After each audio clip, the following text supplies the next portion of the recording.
Hi, it's Fias Taro. Hello, Gemini placement.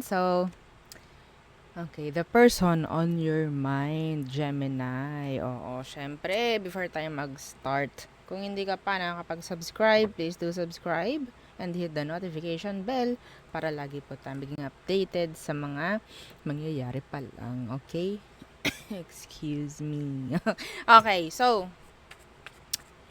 yeah. Kung may mga tanong, message lang po kayo, ha? Okay? Mm-hmm.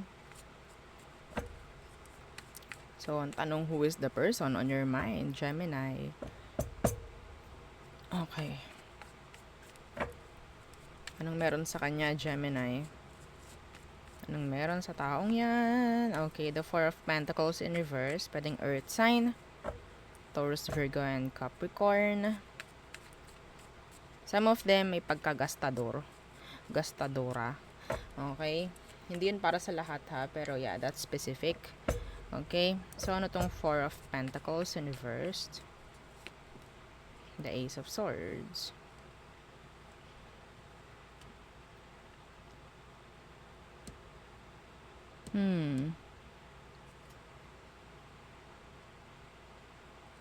Matalino. Okay. Matalino tong taong to. Alam niyo tong ginagawa niya. Okay, Gemini. Some of you, kausap mo to ngayon. Okay? Kinukuha talaga ng taong to yung loob mo.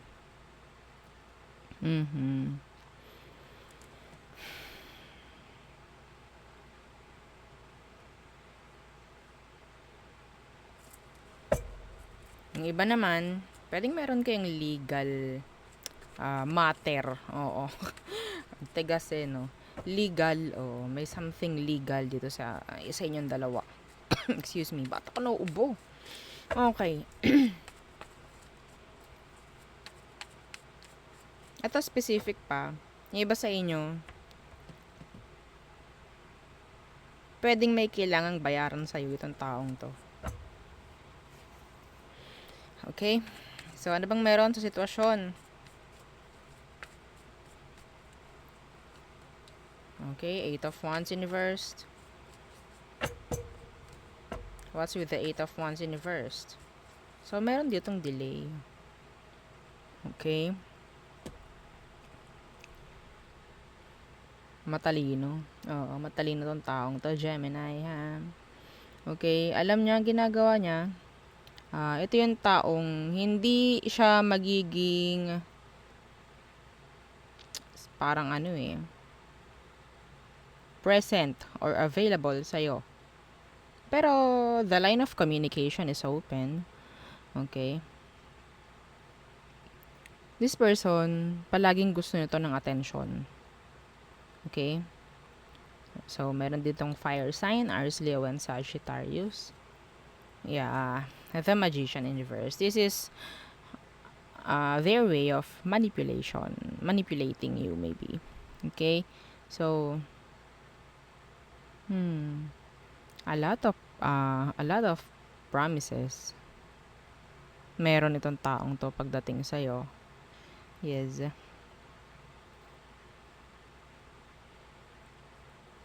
Pero, parang walang sinunod eh. Parang wala pang natutupad. Yeah. Parang siya yung may hawak ng manibela. Nakasakay ka lang sa sasakyan niya. Parang ganun. Gusto nito ng, ng tawag dyan. Attention mo. Okay? Oras mo, effort mo. Mga ganun. Okay. Ano ba talaga ang emosyon nito sa'yo? Okay, the Ten of Wands. They are dropping you. Wala silang sabihin nating kaseryosohan sa ngayon. They're dropping you. Bakit? Why the Ten of Wands in reversed? Yeah, the World in reversed. Walang nangyayari ditong upgrade, no? Or leveling up dito sa situation na to.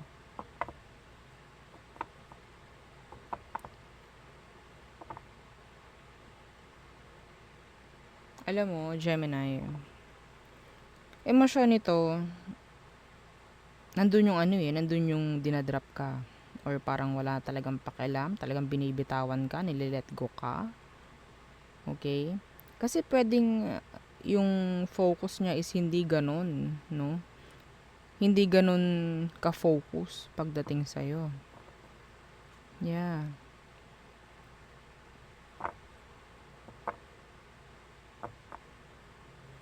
Okay, there's fixed sign here. Leo, Scorpio, Aquarius, and Taurus.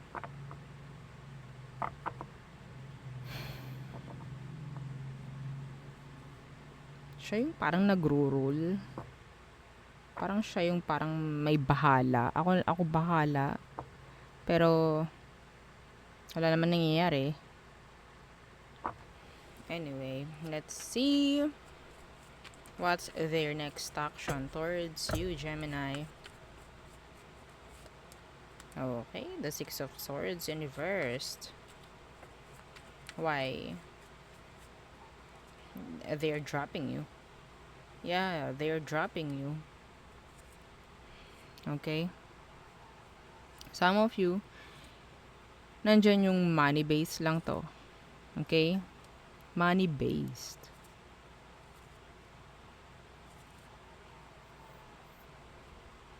Kung nakuha na nito lahat ng gusto niyang makuha sa'yo, then, drop ka nito. Sa totoo lang. Yeah, the Knight of Wands in reverse. Wala talagang kaseryosohan. Okay? Nandyan yung player pa. Okay? Player. Di ba ang tigas? Player. Oo. So, wala kang mapapala dito. Gemini. So, yeah, may Aquarius dito. Next action is lumayo sa'yo. I-drop ka.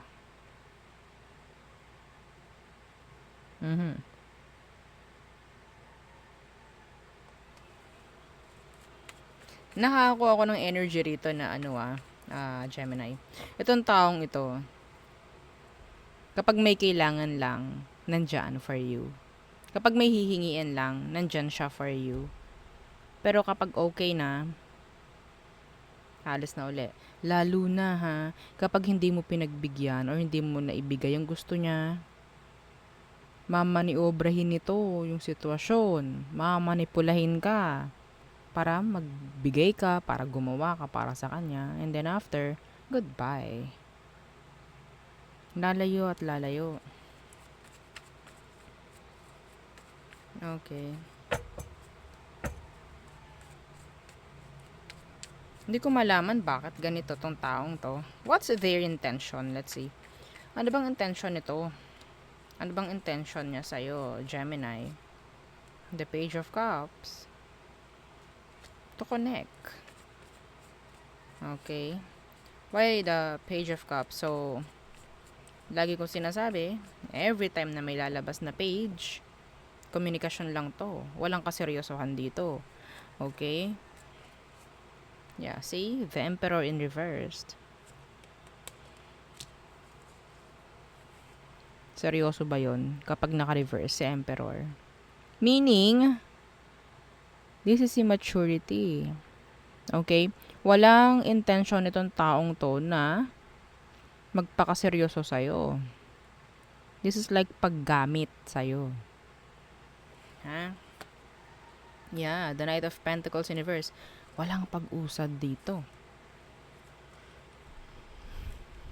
Lahat ng pangako niyan, lahat ng kung ano mang sinabi sa'yo, tingin mo gagawin ng Emperor na naka-reversed? It's a no. Okay? BS to.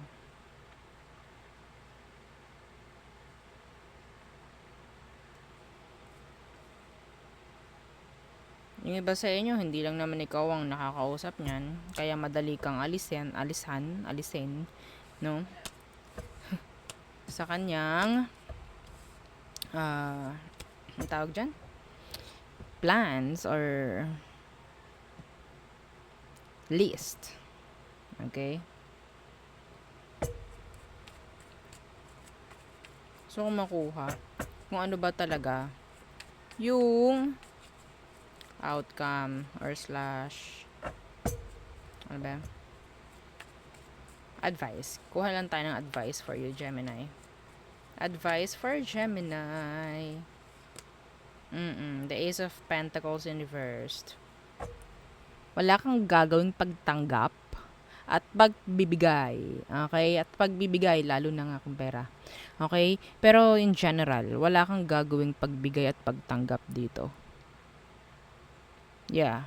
Okay, the Ace of Pentacles in reversed. Why? Ikaw lang din naman ang problema. Ito siya uli, oh. Page of Cups. Okay, ikaw lang problema, ikaw lang mag-iisip. Okay, ikaw lang din ang iiyak in the end.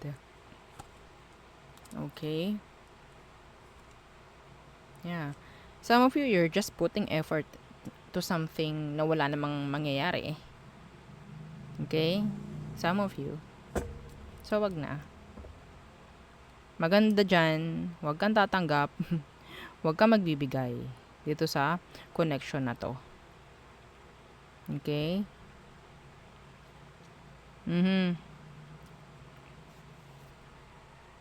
Okay, manghihinayang sa kakarampot na ibibigay niyan sa'yo. Yeah.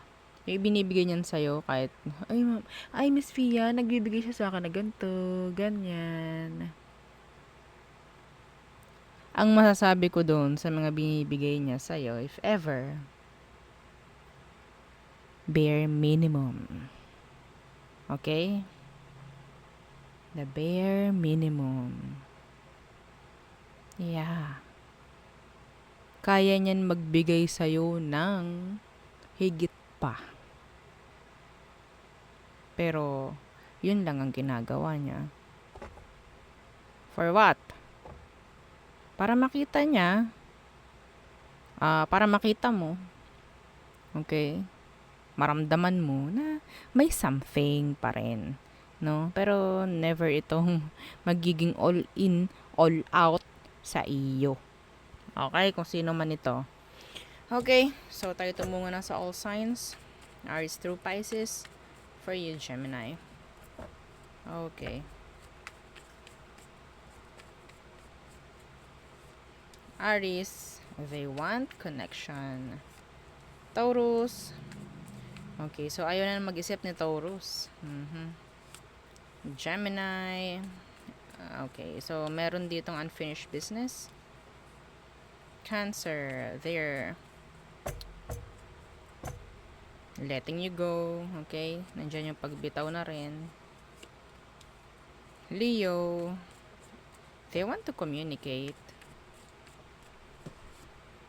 Virgo, they feel the strong connection. Oo, sa inyong dalawa. Libra, they like you. They want you. They're happy pagdating sa'yo.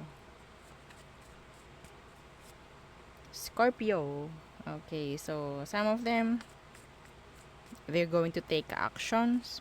Okay. Sagittarius, so may chance na i-ignore ka nito ni Sag. Capricorn, so may chance na may makita ka or may malaman kang katotohanan with this Capricorn. Aquarius, okay, so some of you meron kayong separation itong taong to. Okay, yeah, the tower is still burning.